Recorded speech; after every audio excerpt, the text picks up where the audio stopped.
For many years, video game consumers have been plagued with the dilemma of wanting to have their games be portable and versatile, but still wanting to have the same level of comfort that accompanies a home console.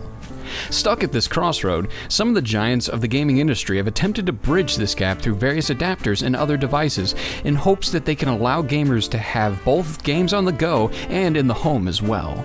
Today, we will be looking at portable home game console adapters. Disclaimer, this list will only include first-party, officially licensed adapters. No Daytel Advanced Game Port here. The main focus of this episode will be as followed: the Super Game Boy, N64 Transfer Pack, Gameboy Player, Sega Nomad, PSP component cables, and finally, the PlayStation TV. So let's get things started with Nintendo's first attempt. The Super Game Boy was an accessory released for the Super Nintendo Entertainment System in 1994. This accessory was revolutionary in that it allowed Super Nintendo owners to expand their available game library to not just include Super Nintendo games, but also every game released for Nintendo's popular handheld console, the Game Boy. The Super Game Boy retailed at $59.99 USD, approximately $95 now. A version of the Super Game Boy was also released for the Japanese Super Nintendo equivalent, the Super Famicom. The Super Game Boy is compatible with all original Game Boy games released. Later released Game Boy games were programmed with the Super Game Boy in mind and were marketed as Super Game Boy game packs, with features like additional color palettes and borders to display around the game when it is played in the Super Game Boy. These options can be selected from the menu. Some of these Super Game Boy Game Pack games also provide enhanced sound capabilities when played on the Super Game Boy. Additionally, some games then allowed for two-player game action by use of the Super Nintendo's second controller port. The Super Game Boy will also work with any bi-compatible Game Boy games. Bi-compatible games, in this case, refer to Game Boy games that function both on an original Game Boy as well as on a Game Boy Color. Because the Super Game Boy predates the Game Boy Color hardware by 4 years, the Super Game Boy is only capable of showing bi-compatible games in their original downgraded Game Boy mode. In order to find out if your games are compatible with the Super Game Boy, we recommend using the following rule of thumb. There are a few strange exceptions to this rule, but in most cases, this flowchart will do the trick. Keep in mind, the Super Game Boy is region-free, meaning that games from all regions, as long as they fit the confines of this flowchart, will play on your Super Game Boy. If your cartridge case is gray, you have an original Game Boy game that will play on your Super Game Boy. If your cartridge case is black, you have a bi-compatible game that will play on the original Game Boy, or will play with enhanced graphics on the Game Boy Color. These games can also be played on the Super Game Boy, but will downgrade to the Game Boy graphics when used with the Super Game Boy. If your cartridge case is transparent or see-through, you have a Game Boy Color exclusive game. These games will not play on a Super Game Boy, as the Super Game Boy was made using the circuitry and hardware of the original Game Boy, which also cannot read Game Boy Color games. Fun fact, when the Game Boy Color exclusive games are inserted into a Game Boy or Super Game Boy, an incompatibility screen pops up, telling the player that the game pack isn't compatible with the hardware. Though every Game Boy Color game has some sort of incompatibility screen, some of these screens are actually pretty cool, with custom images having been designed specifically for this purpose. Since the Super Game Boy is essentially the same hardware as an original model Game Boy, the gameplay should be identical, right? Minus the borders and color palette options, of course. Surprisingly, this is not the case. The Super Game Boy actually plays Game Boy games at 2.4% faster than the Game Boy does, due to an increased internal clock speed in the Super Game Boy. Here's a side-by-side comparison of the same game in both a Game Boy and a Super Game Boy.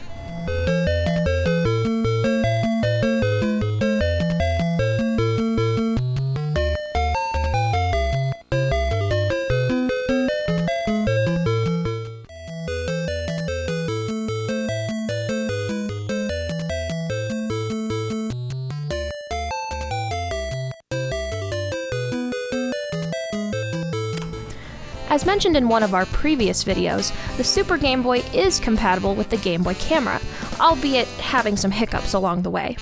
But because there isn't a link cable port, the Game Boy printer is not compatible with the Super Game Boy. How sad. According to GamePro magazine Volume 65 from December of 1994, the Super Game Boy could not support linked multiplayer activity through the use of a link cable, as doing so would result in interference with the RF, or radio frequency, signal emitted by the television. Strangely enough, in 1998, Japan and Japan only would receive an updated version of the Super Game Boy, aptly named the Super Game Boy 2. The Super Game Boy 2 actually had a link port, enabling the use of peripherals like the link cable and the Game Boy printer. The Super Game Boy 2 also fixes the 2.4% speed increase problem found in the original Super Game Boy. Additionally, games with built-in rumble packs, like Pokémon Pinball, will not utilize their rumble pack capabilities in the Super Game Boy. If you want that bumpin', jumpin' rumble pack experience, you'll have to play Pokémon Pinball on a handheld. Or you could just go play an actual pinball machine.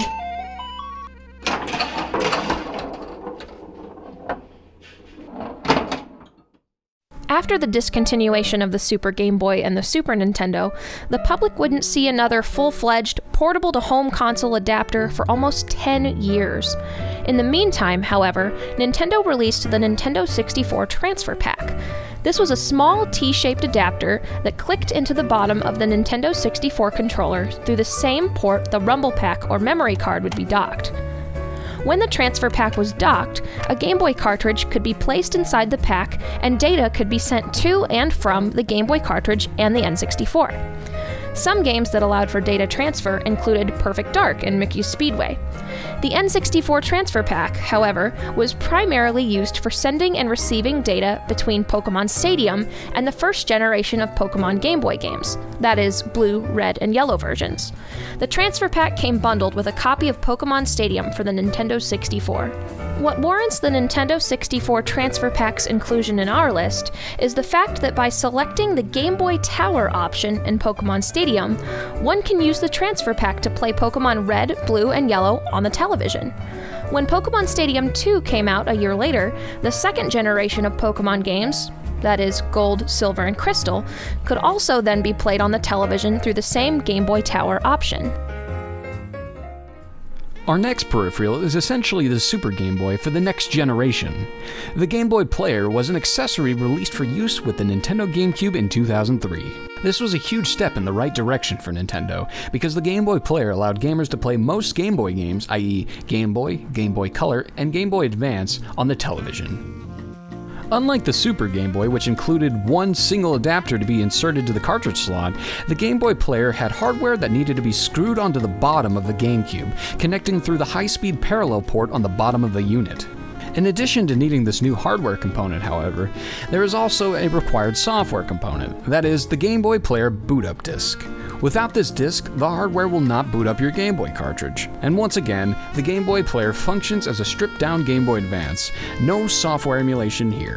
While the Game Boy Player itself is actually region-free, the boot-up software disc is not. It is region-locked and must match the region coding of the GameCube unit in which it is used. The Game Boy Player can be controlled with a standard GameCube controller or through the use of a Game Boy Advance or Game Boy Advance SP with a special Game Boy to GameCube link cable. The Game Boy Player also features an interactive menu as part of its operating system. The menu allows players to manipulate the following options: frames, which allow the Game Boy Player borders to be changed; size, adjust the amount of space the image takes up; controller, allows players to change the button configurations on the controller; screen, controls the aliasing to reduce screen flicker; timer, allows players to set a timer for 1 to 60 minutes, and change cartridges, which allows the player to switch cartridges without having to turn off the GameCube, as you would in a Game Boy Advance. Unlike the Super Game Boy, the Game Boy Player is capable of link cable activities. There is a link cable port on the Game Boy Player which allows for compatibility with multiplayer games. The Game Boy Player is also compatible with wireless adapters released later in the GBA's lifetime. Originally packaged with Pokémon Fire Red and Leaf Green, these wireless adapters could be snapped onto a GBA or GBA SP and function in the same way a link cable would, allowing players to trade and battle, but without having to be physically connected to one another. Another accessory that the Game Boy Player is surprisingly compatible with is the e-reader. The e-reader is a little LED scanner that reads cards featuring dot codes. These dot codes are a type of barcode that holds special game data only accessible through scanning. The e-reader is primarily marketed for adding additional content to your gameplay experience, with most cards holding small perks, like adding additional levels in Super Mario Advance 4, items and designs for Animal Crossing, new trainers and events for Pokémon Ruby and Sapphire, and even complete classic NES games. Multiple expansions of the Pokémon trading card game were also printed featuring dot codes on some of the cards. These cards, when scanned using an e-reader, showcase Pokédex information, animated clips, and sometimes mini-games. And now the moment you've all been waiting for. Compatibility issues. Not every type of accessory made for Nintendo handhelds function as intended with the Game Boy Player.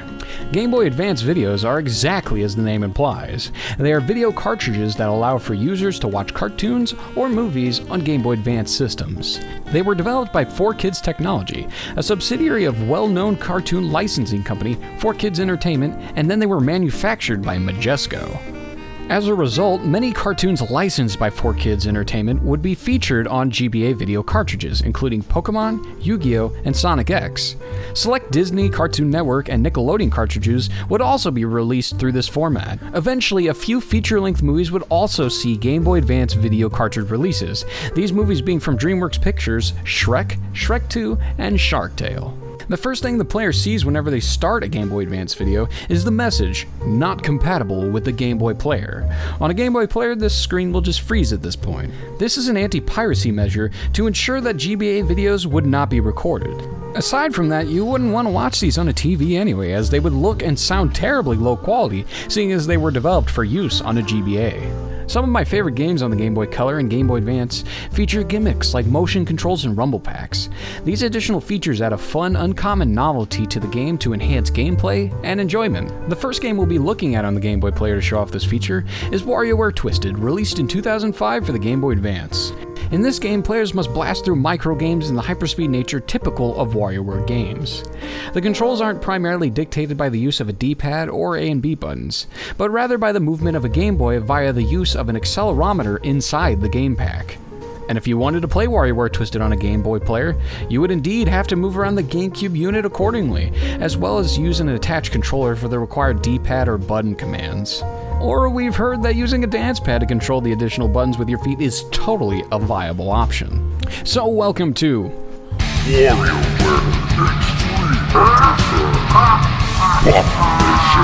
Oh my God! Kirby's Tilt and Tumble and Yoshi's Topsy Turvy are other motion-controlled games similar in design to WarioWare Twisted. They too can be played on the Game Boy Player, but probably shouldn't be. I think Ian Malcolm from Jurassic Park said it best. Yeah, but your scientists were so preoccupied with whether or not they could, they didn't stop to think if they should. And a word of warning for anybody curious enough to play a motion sensor game on a Game Boy Player. Be sure not to be too rough on your GameCube, as you don't want the boot-up disc being scraped by the optical drive, or vice versa while the disc is spinning. That would be an expensive mistake, seeing as the boot-up discs are the most rare component of the Game Boy Player.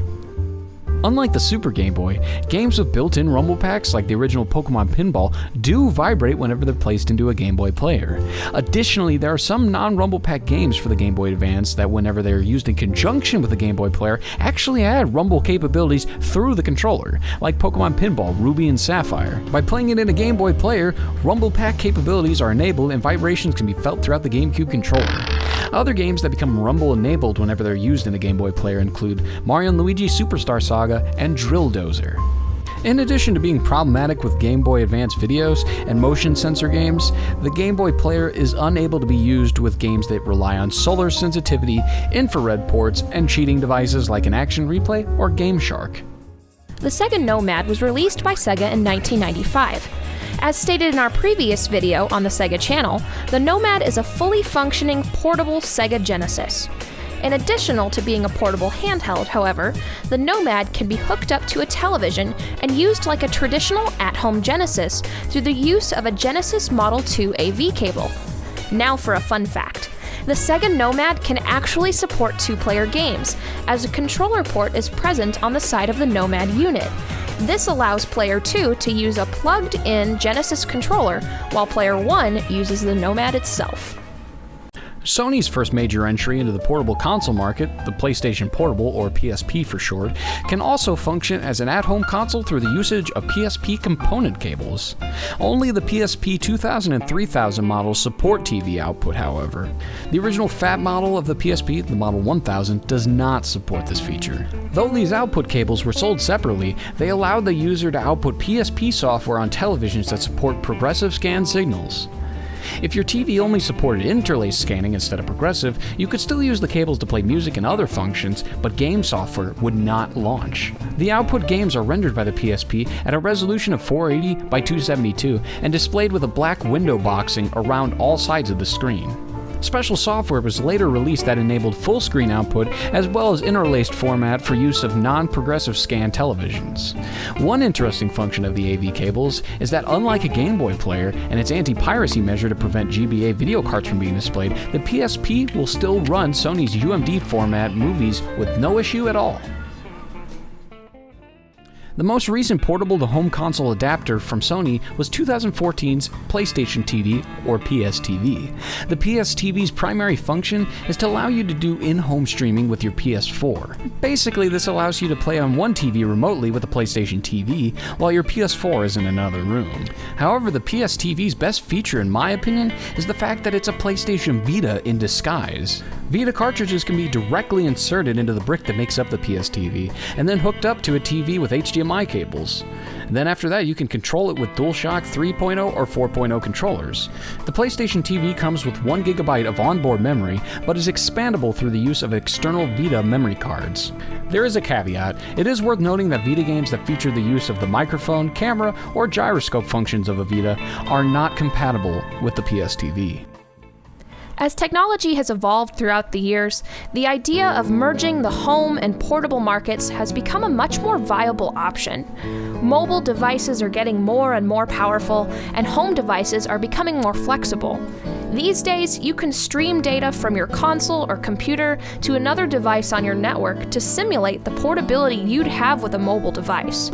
You can even leave your home network and use a virtual private network to stream games to your device across multiple networks, at the risk of input lag and high latency, of course.